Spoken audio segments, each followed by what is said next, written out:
Hey guys, welcome back to the channel. Let's take a look here on my 2001 runner. I'm going to show you guys how to check the lower ball joints. First step, we got the shovel. First step, we got the shovel. All right, I'm going to pull down my trouble light. Get some more light in this area. Alright. I'm also going to check the upper ball joints while we're at it. Trouble light here by the camera. There it is. Alright. Get you guys.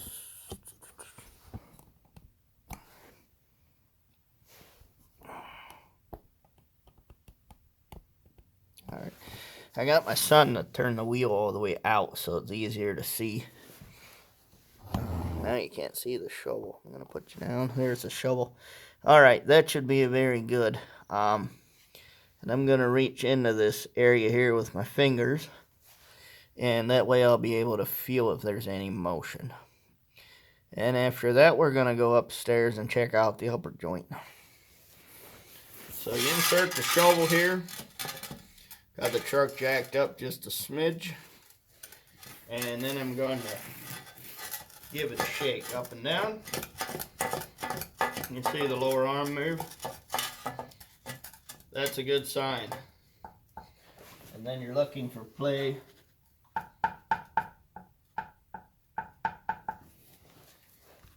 Probably can't see too much. Let's go in here close. Away from my arm. Yep. That's pretty good. I'm going to be reaching in here. Up and down. Up and down. Just like new. No play in there. Alright. I'm going to see if I can move up inside the fender well.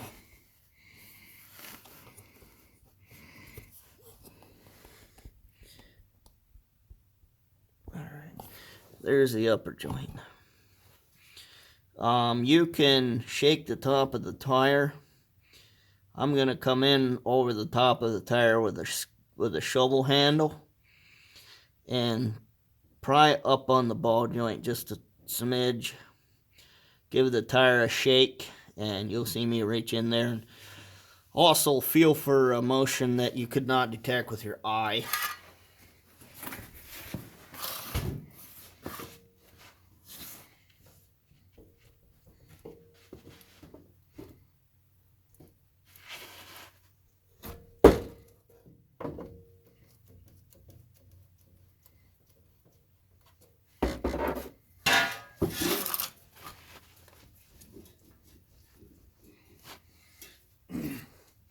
Alright, those ball joints are solid as a rock. And if you don't know what all the weight stuff is, that is what some people up here in the north use for road salt protection. I got it all over the inner fender, and I forgot to wash the truck off before I got to this point, but I had the wheels off, so I decided to give it a shot. There's some dry spots in the frame. Sometime later we'll come on in here with try and get it up on some ramps with a pressure washer and wash it off on the underside really good. Get all this caked up gunk off, and I got to get another bucket of fluid film. I was spraying fluid film through a bed liner gun that gives it this whitish, aerated, it's full of air kind of look. I think that'll go away after a couple days, but yeah, if you look in the skid plate, there's piles of mud and stuff in there, and I just got done changing the oil, and the skid plate's actually got some rust holes in it. Even though this is a Southern car, it's got a couple of spots where stuff can collect. Alright, and then we'll turn the wheel the other way and get to work on this side. Now this has got 145,000 miles on it, and I'm pretty sure it was used to haul kids and stuff down to Florida. It's from Florida, but the dealer is North Carolina, so I think they might have had this to haul family back and forth. So yeah, she's very clean and very little corrosion. The joints are nice and tight, but one last thing, it's a good habit to get under these trucks every oil change and check the ball joints. And the majority consensus out there seems to be to always go back to reuse Toyota factory upper and lower ball joints. And some people think it's a good idea to keep running the factory ones. I'm at 145,000 miles. Typically, people seem to agree to run them to about 200,000 miles. And some people do use this method every oil change. Keep an eye on the condition of the joints, and then just run the factory ones till they start getting playful, or start getting play. You know, it's not a subject to play around with. You don't want to lose a wheel on the road. It could cost you your life. So this is a serious business, and not an area of your truck to neglect. So that's about it. Check your ball joints. Oh, one more thing.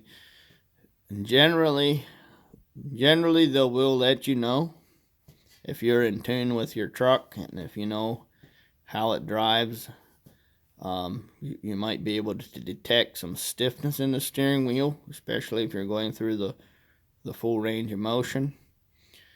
You may stiffness is one to look out for. Creaks and groans.